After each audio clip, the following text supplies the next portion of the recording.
probably. I was at a time in my life where I was like, this felt like my rock bottom to me.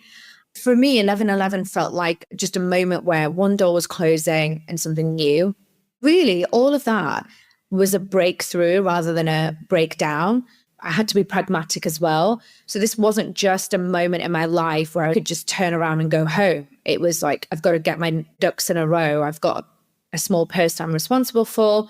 So I said, I've got a laptop and I know LinkedIn, just a cold message. I was like, right, why don't we just send them a message on LinkedIn? And that's how it started. There was no strategy. There was nothing. Welcome to the Rise and Play podcast. I am Sophie Vaux, your host and leadership coach. In the show, my wonderful co-host and I sit down with influential and diverse leaders from the gaming industry to hear about their leadership journey. Not the well-polished stories, but the real stories. The up and down, the breakthrough, and the failures. Or should we rather say learnings?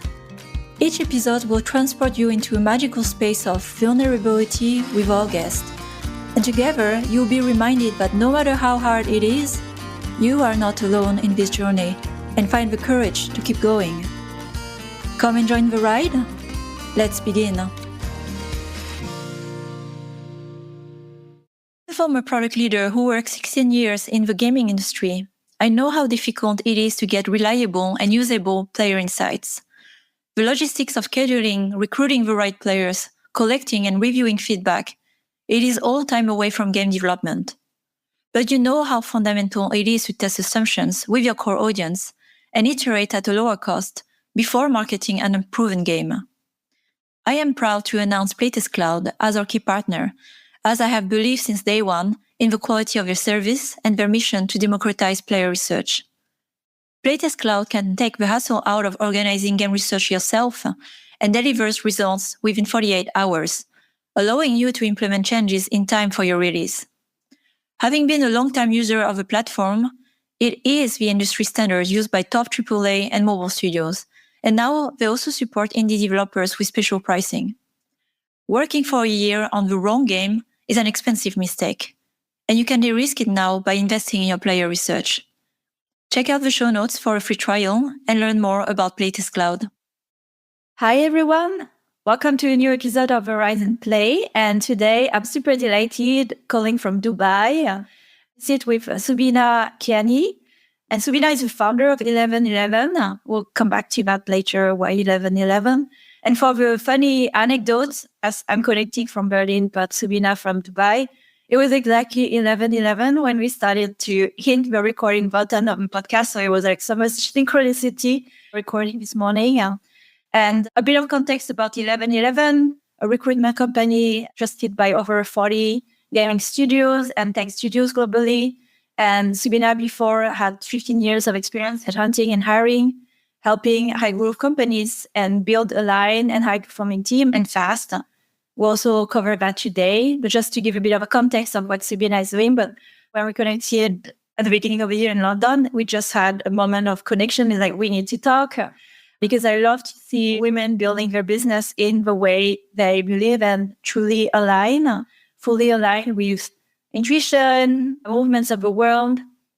That's how Subina started her company with no great plan, but more at the crossroad of her life with a deep sense of purpose, and built 11/11 based on intuition, which is not mentioned too much in leadership this day, which is a very plan, had vision, and had, boom, boom, boom.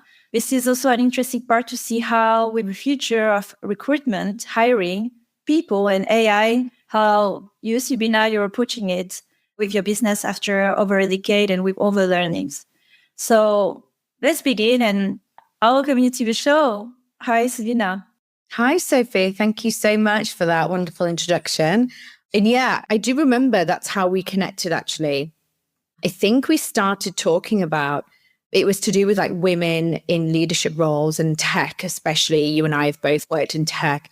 We found it really interesting how we approach business or decision-making or leadership to how maybe our male counterparts do, which I thought was just fascinating. So I'm really glad we met. I think we were connected on LinkedIn for some time, and I kept seeing your posts. but it's always nice to meet people in person. So thank you for having me. I'm really looking forward to this conversation. I love that we speak the same language: intuition, energy, alignment. Words are just thrown around and a bit, I don't know, maybe 10 years ago, they were definitely didn't have a place in the room, I would say. Whereas now we will be having more and more of these conversations: alignment, energy, working with energy, people-centered, human first. New words are getting thrown around, but I'm seeing it more and more. I don't know if you see it more. I even saw an advert the other day that said, I think they had to show that it was created by a human. So we're definitely moving into a different time when it comes to the workforce. I don't know if you feel the same way. In my also path, I started to get even deeper into that because a few years ago, even when I started Rise and Play, the first, I would say, closest word was conscious leadership. I was talking about conscious leadership, being conscious, human-centered. And now I'm embracing more of the words that we just exchanged, around intuition. Because the trend I see is, well, with AI, software technology, accelerating everything that is cognitive-based, where you outsource basically the thinking. It's like, okay, thinking just the human is just the brain, and we think like an engine. A computer can do that. So what's left, what has been maybe not tapped into that much because we didn't need to, is, okay, where do we go? Why? What we call the vision. And it's not just an individual task, it's more collective to understand, okay, where is the world going? And it's on a different level that is just purely analytical. When it comes to also creativity, creation is not an analytical act either.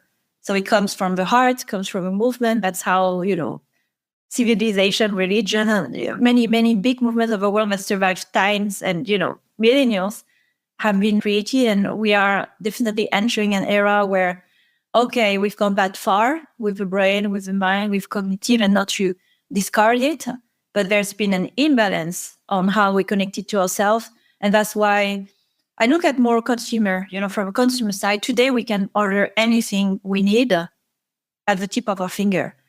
I want food at my door. I mean, if you are in a developed country, I want to have a virtual friend. I want to have dating. I want to have everything. I just put on Netflix, but we feel even emptier, like paradoxically. So we made our life very convenient, but it's getting emptier. What is missing? The human connection that cannot be replaced exactly by technology and AI. And that's how you've studied on that thesis, the company, and how we connect. And I'm full on that. That's why I decided to go completely non-digital with the retreats with a group of women and leaders I created, because there's a big gap. And this is also a business opportunity when the rest of the world is full on technology only. Yes, I love that. Yeah. And I think that's what we talked about briefly before, is that how everything is interconnected. So it's interesting that you mentioned this. So when it comes to recruitment and what I do, so I kind of accidentally fell into recruiting.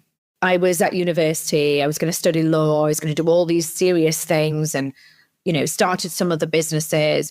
But what I realized is what I really enjoyed doing was connecting people. And above everything, I know we talk about people's careers and you have it all mapped out and visualized. And recruitment is a very personal thing. You speak to people and it's about their dreams. It's not just about a job. That's not recruitment. Like, I've done this for years and I know that the conversations that we have, people's jobs, it's their identity, it shapes their future decisions. It's like, that job will take me to another country and then I can do this and I can do that. And what people sometimes just miss is how most people that I've worked with, Sophie, it's just like they literally plan out and visualize their whole 5, 10, 15 years and what their family's life will look like, how it will impact their partner, their children, or, just if they want to travel. So when it comes to what you're talking about in business and life, it's all interconnected.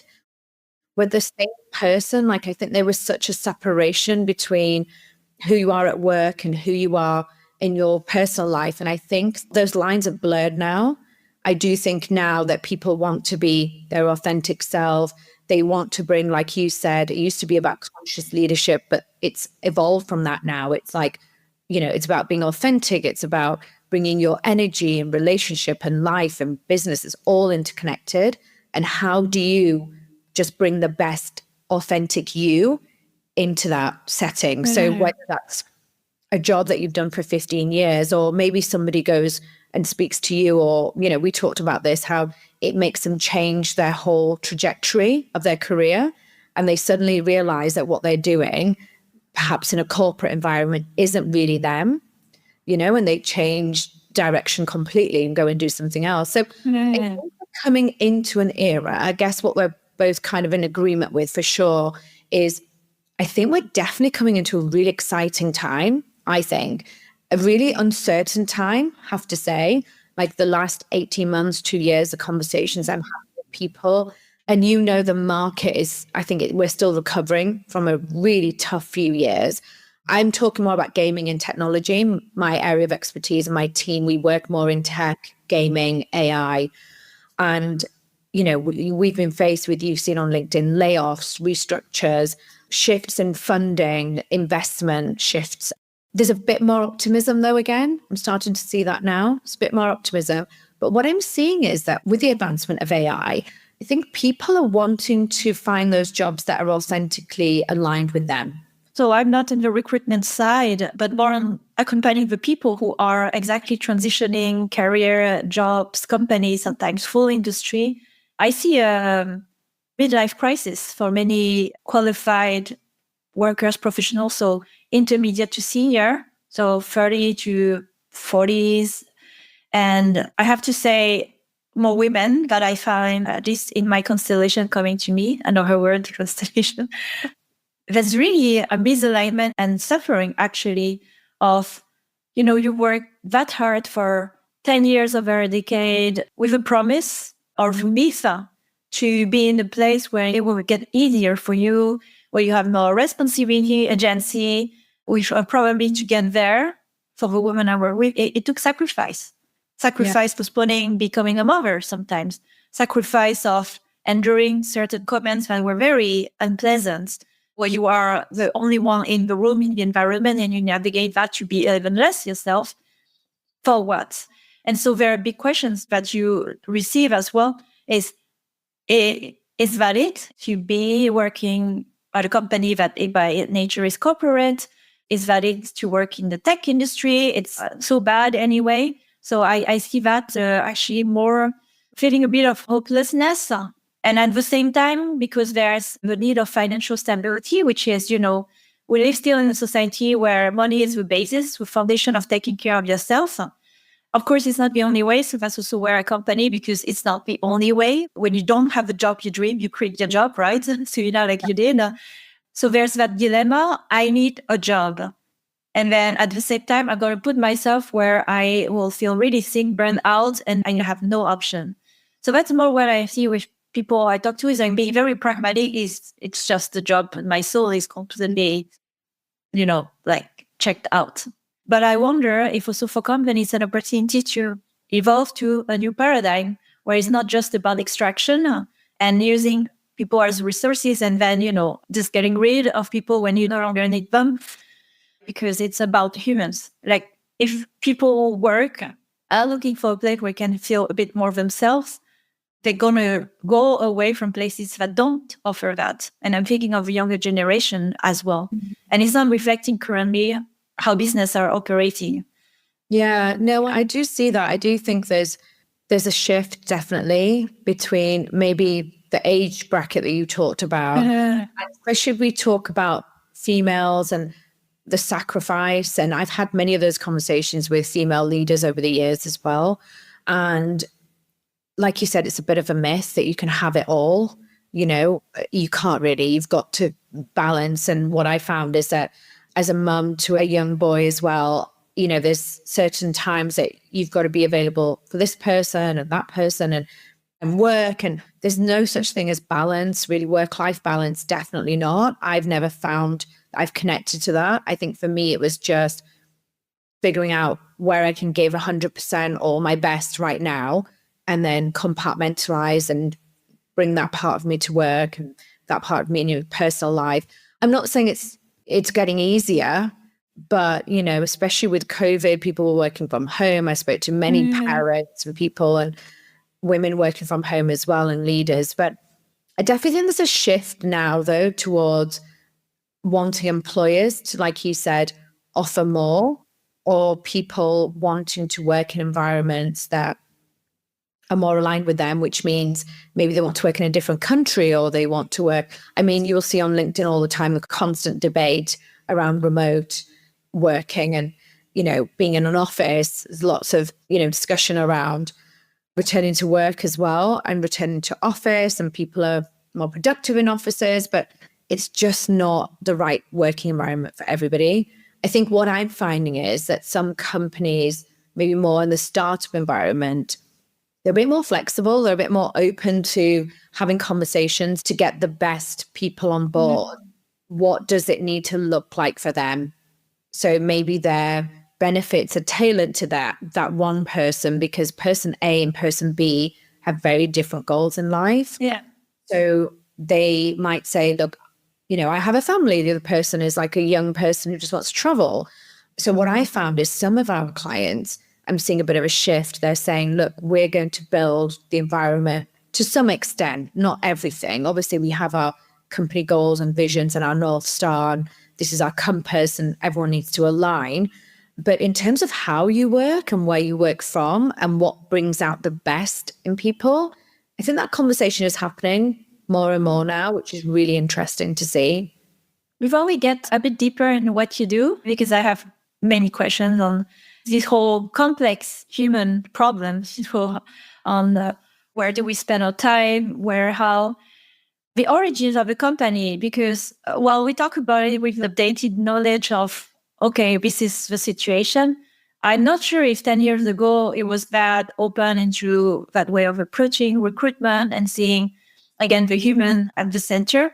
So I would like to know more about what led you to start 1111 and the vision about it. Where were you in life at that time?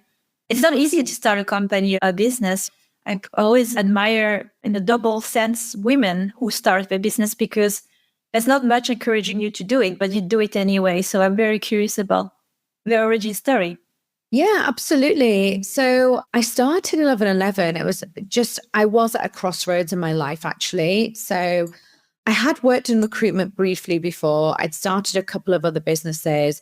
And when I say crossroad, I don't know why this has happened to me, but for me, everything kind of happens at once when it comes to big life changes. Yeah. So I had a young child. I was going through quite a horrific breakup at that point with my partner. My business was closing down.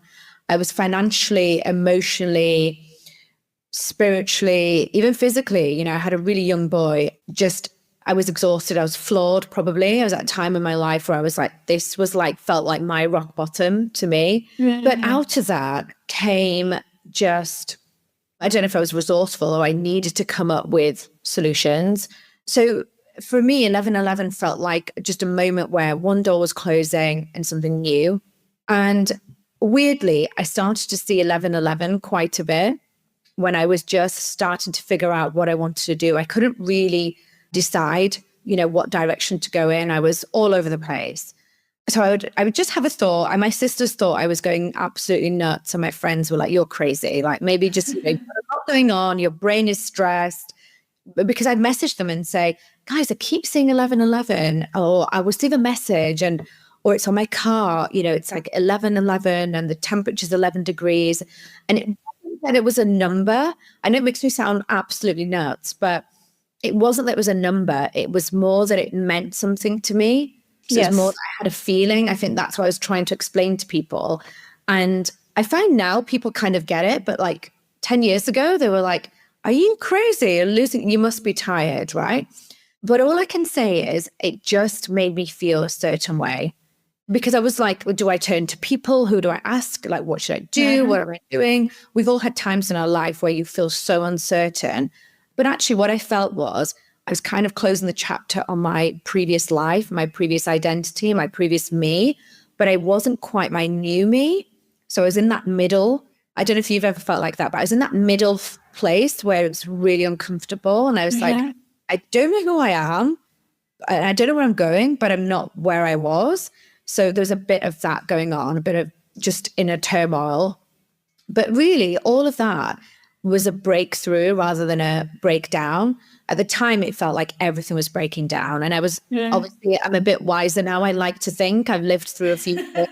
But the younger me was just like, why is this happening? How can all of this be happening at once?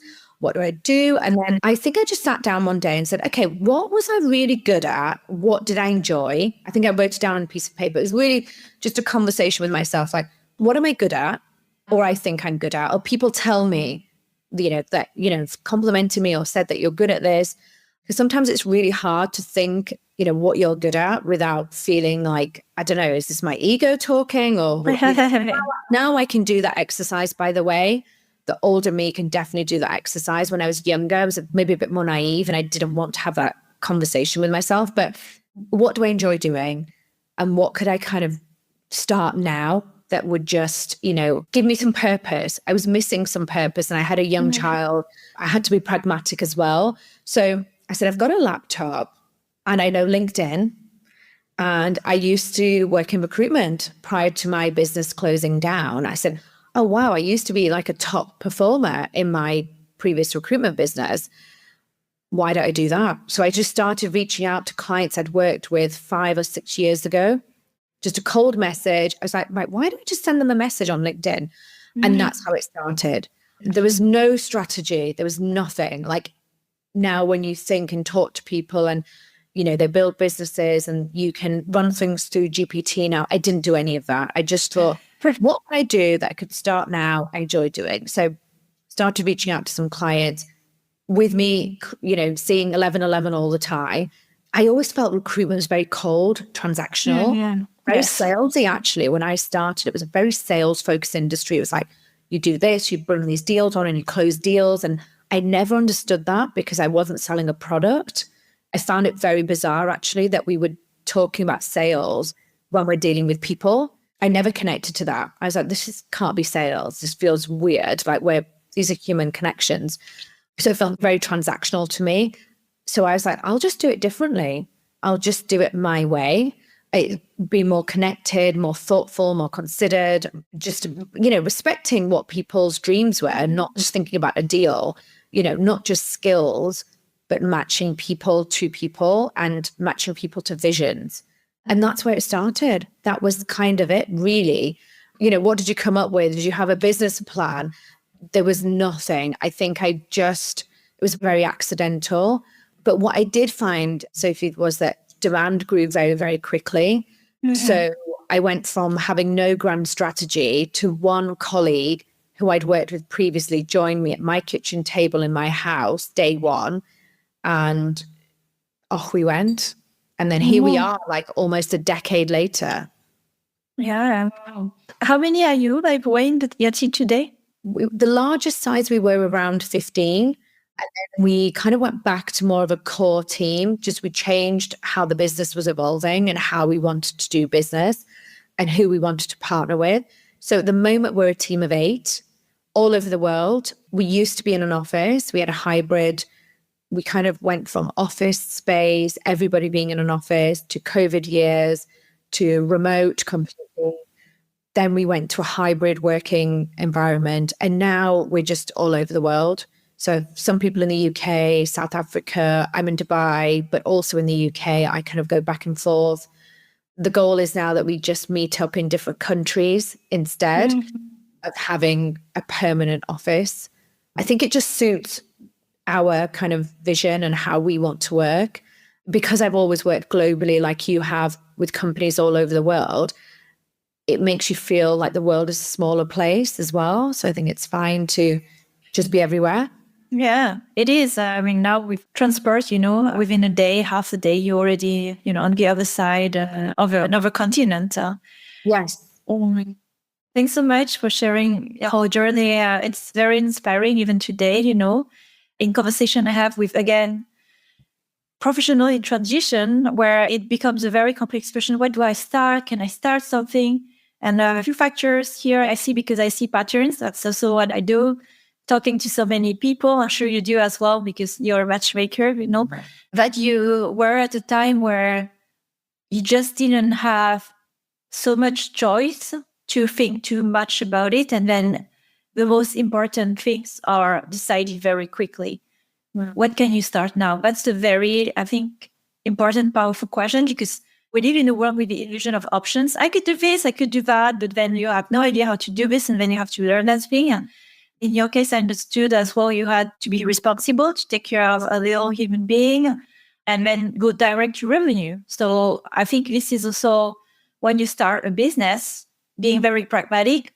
What am I good at? Instead of, oh, I wish I could do it.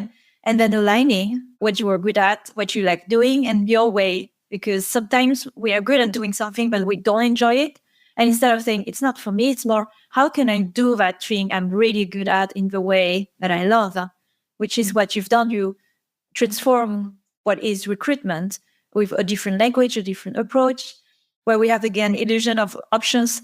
With all the technology, you just started very straightforward way. I'm going to talk to people, share what I have to offer, and see. We live in a world where we think we need something to help us get started and forget we are very resourceful ourselves. You were. It was just you, and this is remarkable. I wanted to acknowledge that when you should work bottom. So I hope for everyone listening, not having all the conditions, great. It's just, it starts with you, right? So you started, and it's really funny, related to your story, because I started this way as well. I'm on a mission. I want to be independent. For me, I'm not a mother yet. I'm on the journey, but I was thinking, I have an idea of how I want to be a mother and available, and I'm going to work hard for it. Wake up every day with that. And what I do, it's kind of secondary question. But it's important that I get energy. And so I feel that same driver is just like, I'm not thinking about it, I just do it. I love it. And then, not looking back, here you are with a team, business growing, stability. So really, congratulations for that. Oh, thank you. Yeah. Yeah, I totally agree with you. I had that same thought process that you had, which was, I just designed my life. I had to.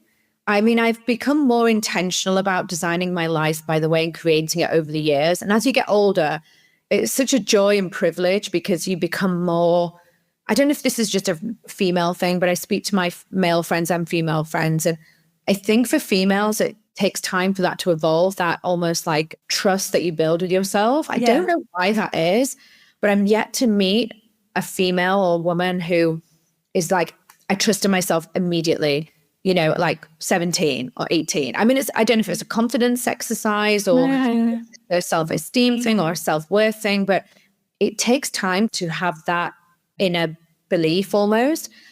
But over the years, that's what happened, because I would just start things because I had to. I didn't have a choice. So when I started 1111, it was out of necessity. But over the years, what's happened is that I've now intentionally created my life and designed my life. And it's just something that is like guiding you, giving you energy, giving you hope. And you get to a point, I think, where, like you started to do, is you intentionally start to create your life. And it's not so accidental.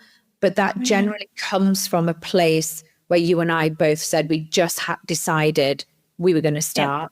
But you have to make that decision to start first. And I think sometimes that's the hardest part, because you think you have to be prepared, as women especially. I found that sometimes even my friends would apply for jobs that were ridiculous, although I was always quite delusional, I have to say. So I matched their energy maybe. I used to apply for like director positions when I was like 16, and I was not a director and I had no experience. But I was like, that sounds cool. I'm just going to go for it. So we've always been a little bit delusional, but I have found that most people that I interview and speak to, and over the years, they've done brilliant things, like amazing, like leadership, CEOs, worked in gaming companies and had to really fight their way to certain positions, but they just don't see it. They can't see the brilliance. So it's almost like someone has to show them and reveal that to them. So I wonder if you see that as well in your conversation. In fact, you said what we tell people to do is just start and see where that takes you. Well, you must hear this all the time with the leaders that you're speaking to. Yeah. It's interesting. We are not in the same business from of course, the door we start from, but we are, converging to similar space and conclusion or observation.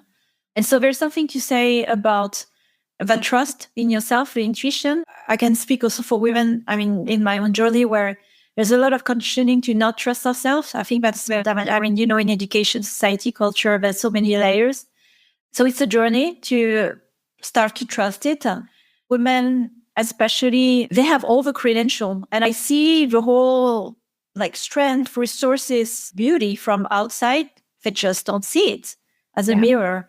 And so I find it sometimes difficult where there's so much mental barriers and fears, and it's layers of shame and so on. So this is where it's interesting because we start from professional where let's just separate, like you said, work and personal. But it's not possible. I found that's why I went so deep now into a holistic where I'm on a journey where I'm going much deeper where it's taking me because that's what's needed. So in the leadership, in actually an inquiry about the self, inquiry about who you are, inquiry about sometimes your trauma, what's blocking you, because the starting is, or the not starting is completely irrational. So that's where I believe a bit of a coaching, encouragement, guidance, it appears in multiple ways to accompany people to their dream. And it is also where I want to ask how you approach this conversation.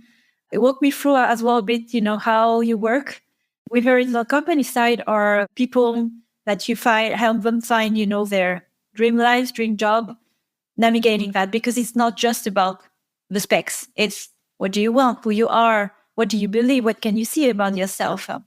Yeah, absolutely. We do have really similar conversations, I think, with people I'm working with. So I work with, I'd say, kind of everyone's a professional, so they've left university. So we haven't really represented many students, although I have mentored students and graduates just unofficially. It's interesting we're talking about this, actually, I have to tell you, talking about trusting ourselves and really putting our best selves out there and being open to being visible and seen.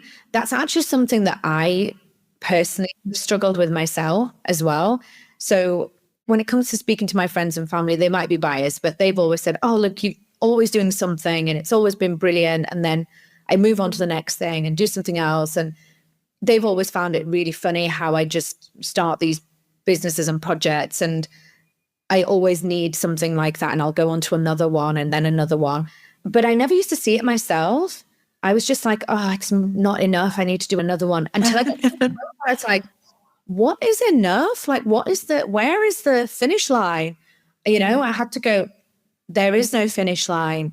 I just need to enjoy this part. And I know this is really cheesy, but you really do have to learn to enjoy the process, the uncomfortableness of it, all of it. Because whenever I have got to the end and I do the whole visualization, I do the vision boarding, I've done it all. I've done everything, all the self-help books. I've read it.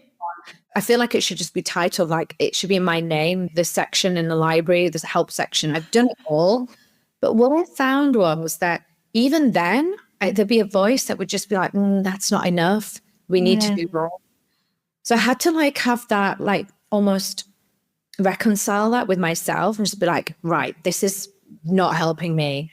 And I had to have that conversation with myself. And although I'd had this business, 1111, for almost a decade, I was invisible on LinkedIn. My whole team was, because obviously the way you are is how your team is, because they mirror you and you're all part of the same. Yeah. So it's not that they were doing anything wrong. I probably had a fear of being visible and seen and talking about business, believe it or not. And Sophie, honestly, we have worked with the most amazing game studios in the world and tech companies. We just wouldn't talk about it. Yeah. It was just almost like no, let's be humble, let's not talk about it. And as a woman as well, I was like, I just always felt like you shouldn't, maybe I was in an environment where maybe I align more with the Swedish culture. I know many people in Sweden now over the years where it's like, you just do things, you get it done, you do a great job, you move on. You don't need to talk about it. We don't need to start sharing it and doing recommendations and posting on LinkedIn.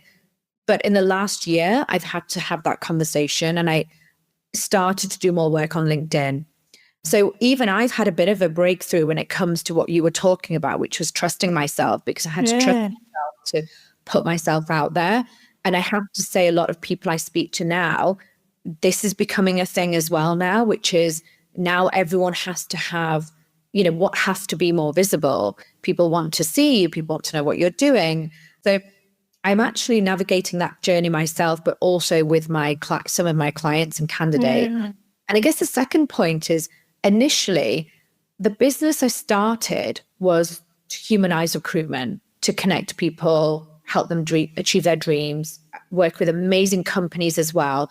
I was also very fascinated about technology and business, as well as just the humanness of hiring and recruitment and the psychology of hiring. I was also interested always in innovation and what's new and exciting in technology. So I'm right in the space I want to be in. But I think more than that, what I've actually learned, and I've now even updated that on my LinkedIn profile, talking about being visible. I said, wow, for the last 10 years, what I've actually been doing is mentoring people, coaching people, confidence coaching, working with founders. For the last 2.5 years, I've worked more exclusively with just founders in startup environments or just leadership roles. It's not always founders. But a lot of it is not always about them, just their career trajectory. It starts off a bit like you said, you talk about the career, but then you realize how interconnected everything is. And if you want to have a thriving career, you need to have a thriving life. Yeah. For me, it's never been just about, did you land a job? Great, hurrah, bye, see you in 10 years when you want to move again, or 2 years now. Like, people don't have careers that long now. But I see what you're saying, like we speak the same language in terms of how I think people, there's all these other fears to overcome as well. Even though you're working with amazing leaders, there's all these beliefs and stories and narrative that's running through them, which sometimes I'm talking about a job, but actually the conversation we're having is about them. And it's about how sometimes people hold themselves back. We've all done it. To say that it took me 10 years to feel comfortable to talk about the work we've done as a company on LinkedIn, that was obviously something that I had to reconcile with myself and say, it's okay. Like, we can share this.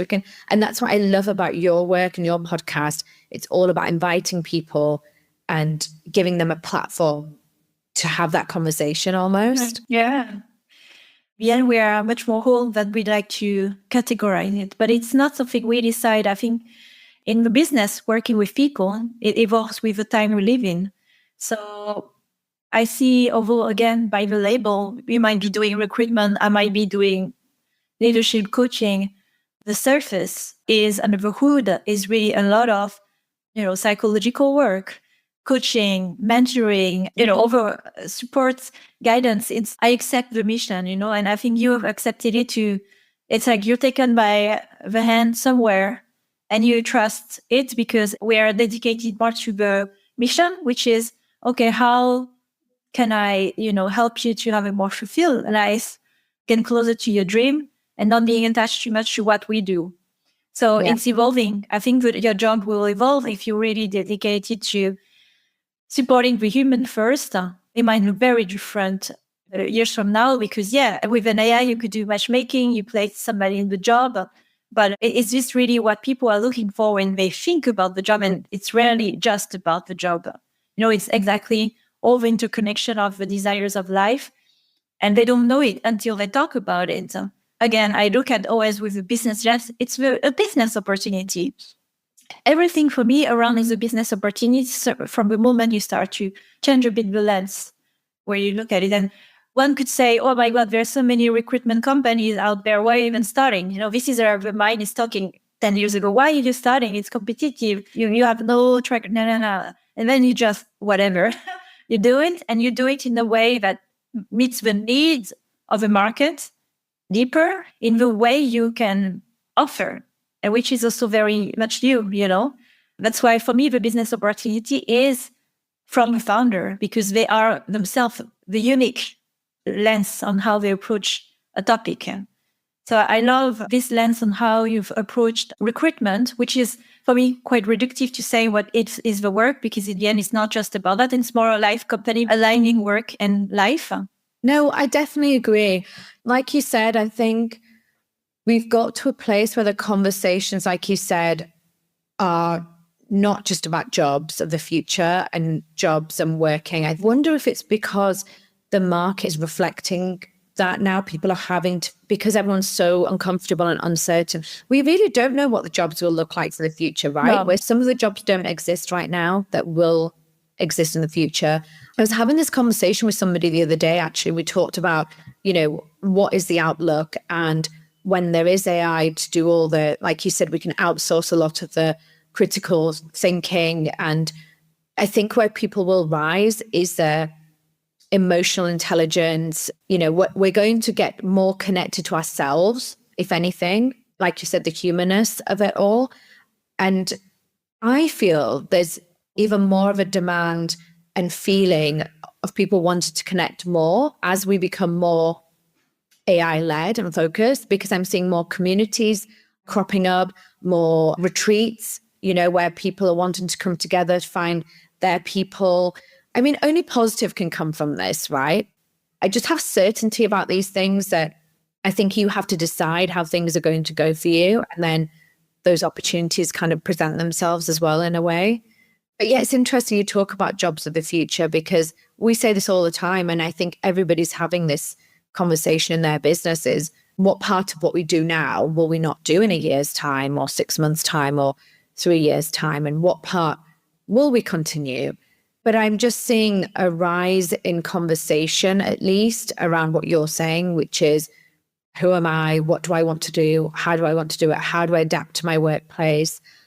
What kind of jobs will I be aligned with in the future? So I think we just have to see how it's going to go at the moment. There's lots of people who are uncomfortable, I guess, with the restructure and the changes in the market.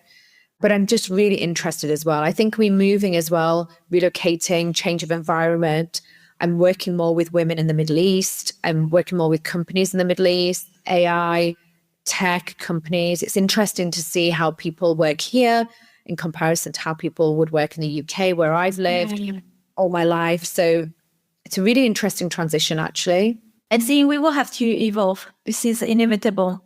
Everything is in movement. So what was maybe not so valued in the workplace, emotional intelligence, I mean, especially in leadership when it comes to human connection and creating something as a group, will be, I sense, like more of a meta trends, and the visions I have around the future, there will be more forming around community, like real life connection, meeting, and some work, some businesses that form around that. We could talk for hours, by the way, I realize. But maybe this is not around the podcast, but we can sit down and talk for hours. I think about all this fascinating topic. I just love it and see the time pass. Reflecting on your journey as a founder, my last question is, after a decade, I think you've seen and learned a lot about yourself, about the business, how you're moving in the world. What are the parts you love the most about, the work you do? Mm-hmm. And also those days where it's more challenging, the challenges you have today? Okay, great question, actually. And I have to say, I've probably asked myself this, Sophie, in the last many times, because the market is recovering. We're still recovering, right? It's been a tough few years, especially, in gaming. It's been really, really challenging. So I probably have had to ask myself this quite a few times, and the team and I have had to talk about it quite a bit. But I think what I still love about what I do is it's people first. When I was a student at university, I sold insurance with my friends, like when we were at university call center, and we loved hanging out and being together, but we didn't really care about the outcome and the job. We cared, to do a good job. I've always cared about that because I just had a good work ethic, but you can't get excited about insurance products, right? You'd have to be to meet somebody who says, I am really passionate about this, but it's just a means to an end almost. You can't feel that way about recruitment and about hiring and a people business. It's people first. So I have met the most amazing people in all the years of doing this. Some who are now friends, some who are like, we said we could talk for hours and hours, but just my job connects me to so many people. all the time. And I know people hate on LinkedIn, and, you know, if you're a recruiter, you love LinkedIn. It's a great resource and tool for you. But for me, it's never felt like a toxic place. For me, it's, you know, because I've designed my feed how I want it to be. I've designed my connections. And I think it's brilliant that I could be sat here, like you said, and talking to somebody on the other side of the world. Like, I made friends with somebody I'd met recently at an event in Helsinki. She's in Singapore. I'm here. I was in the UK. She was from Singapore traveling to Dubai. I was in Dubai at the same time, then going back to London. And we ended up meeting. And I was like, I love that we would maybe never have met if we didn't connect on LinkedIn or connect through an event.